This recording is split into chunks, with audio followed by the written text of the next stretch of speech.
I always thought my grandma's old mirror was just a curious relic, a piece of history she had clung to through the years.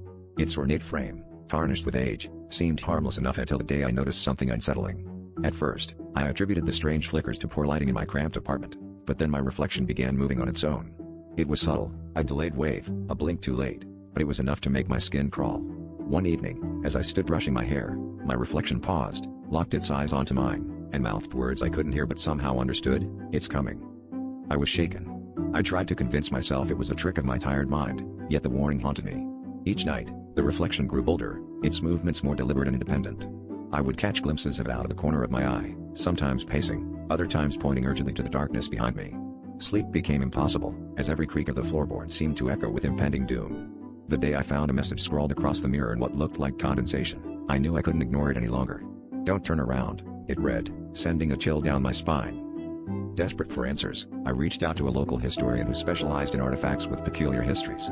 He was intrigued by my story and agreed to visit.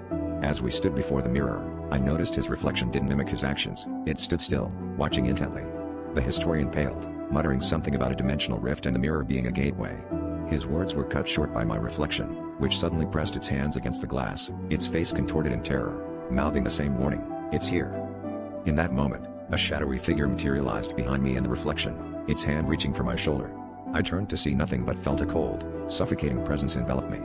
The historian screamed, backing away, as the mirror began to crack, distorting the reflection into a grotesque mosaic of horror.